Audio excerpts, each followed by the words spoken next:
Okay, so we're here today talking about setting goals. Yep.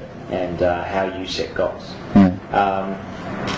One of the, before we get into setting goals though, one of the biggest drawbacks that you could draw from, recognise when setting goals is procrastination. Yep. What is procrastination? Procrastination is where you set your lower priorities before your high priorities. And you tend to, I call it, waste your time. Yeah. Okay, so do you procrastinate? Yeah, I do. Yeah. Sometimes? Sometimes, yeah. Yeah. Right. Well, how do you recognise procrastination? I recognise it when I'm watching TV or Googling things I don't have to Google, and I know that I'm wasting time. Yeah, and setting myself away from the actual task at hand that I need to do. How do you overcome it? I'll overcome by just going for a walk or playing with the dogs. I know that usually when I'm procrastinating there's something else on my mind, so just to get away from it I just go for outside chill out time. I call it chill out time. And when you come back? I come back, sit back down, reevaluate my goals, have a look, try to focus, and try to get back into it. So what are some of the symptoms of procrastination? Some of the symptoms of procrastination would be to avoid responsibility in life. So that is to not pay bills on time, missed opportunities, don't cash in checks. But the thing is, there are many ways to avoid success in life, and I think procrastination would be one sure way of doing that. Alright, so how do you set goals? Well, what I do is I initially set your long-term goal. So, for example, my first year of training, I set a 1-year goal. Now, once I've set my 1-year goal, I set my short-term goals, and that would be in 3-month blocks. So, I try to achieve each goal at a time until I hit my main goal. Okay, so do you have even more specific goals, like weekly and daily goals? Yeah, especially when I first started training, I did have your weekly goals, and that was more with weights. For example, if I was bench pressing 40 kilos that week, and I did it for 8 repetitions, the week after I'd want to do 42.5 kilos, 8 repetitions. Maybe not 42.5 kilos, maybe 10 repetitions, who knows. But I would have your weekly short-term goals, yes. Okay, so what happens if you don't achieve a goal? Then I'll reevaluate the goal, and I'd say where I went wrong. Now, sometimes it can be that you weren't feeling as well that week.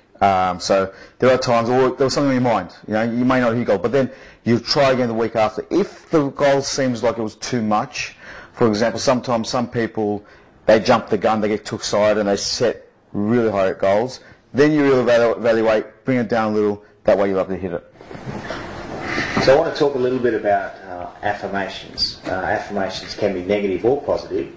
But let's have a look at the positive affirmations. What is a positive affirmation? A positive affirmation is a positive statement, that confirming statement that you repeat to yourself on a daily basis. Okay. So how do you use affirmations? Well, what I would do is when I wake up each morning, I would use an affirmation, and that's the first thing I do every morning. And what results have you seen by using positive affirmations? Well, it's positivity, psychological positivity. I feel better about myself, and it helps motivate myself. You're going to have negativity all around you. Everyone has negativity around them. You might have people making negative statements, but as long as you've got your positive affirmations, you'll constantly hit your goals and you'll be constantly motivated. Can you give us an example of a positive affirmation that you use? Yeah, I'm feeling strong today. I'm looking good. As long as you repeat that to yourself, that's what I do every day. I'm looking good, feeling strong. Going to the gym with that same attitude, you have the best workout. Okay. All right. So now we're on to achieving goals. Yeah. We've talked a little bit about goals, the opposite side of goals, procrastination, and the positive side of goals, positive affirmations. What does it feel like when you achieve your goals? It feels like you've won victory. You've achieved something. It's success. It's positivity. it's a great feeling. It's feeling that you had a goal, you wanted to do something, and you got there. So it is a feeling of satisfaction. Okay, so obviously on the other side of things, how does it feel when you don't achieve a goal? Look, there is a letdown, and you'll feel disappointed, but you just need to pick yourself right up again and reevaluate where you went wrong, and then make sure that next time around you know.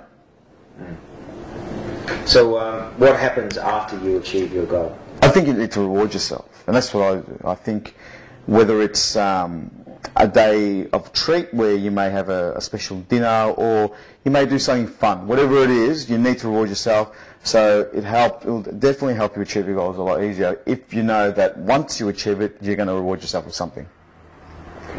And along the way, do you have, you mentioned before that you have shorter term goals. Mm-hmm.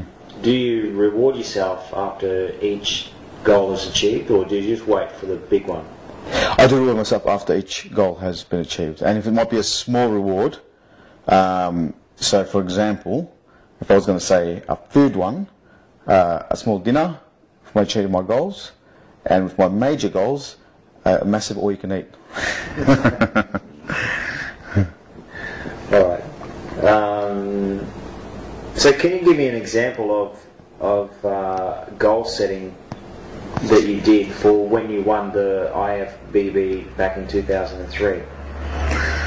Well, one of the ones I did was, because it was such a long process in the diet and the preparation, one of my goals was if I were to win, I was going to shout myself and my family to a massive dinner at a nice restaurant. And I was going to have a whole day of just doing things that I wanted to do. So dinner, go to a fun park, whatever it is, spend time with family, but just have fun. Just a day where I didn't have to think about training, a day I didn't have to think about anything, but it was just about me having fun and eating what I want, and that was a good reward. Okay. Can you give us an example of your goal setting process leading up to the winning of your IIFYM title back in 2003? It was basically a weekly goal setting process, and it was more of a weight of body weight. So I'd just test my body weight each week, and also because you're eating differently, you want to keep your strength up. So another goal was for me to keep my weight in terms of the weights I push in the gym at a steady level. So that would be a goal for me. So I would set goals where, okay, I want to be X amount of kilos at the end of this week, but I still want to be able to push this much weight. And that's a small, short-term, weekly goal. Because you tend to lose strength when you diet for a competition, because you're eating a low amount of carbs, you're eating a high amount of protein, you don't have as much energy. But if you're keeping your strength up and you're still losing the weight, then you're doing really well. So that's what I would do. Okay, so over the whole year, you had a year goal? Yes. And you had what other timeline goals did you have? 3-month blocks. Yeah. Okay. Now, if I were to compete, that's one 3-month block. Okay, because it's 12 weeks of dieting, and within that there'd be, if for competition, there'd be your weeklies. But generally, on a non-competition year, it'd be yearly and your 3-month. Okay.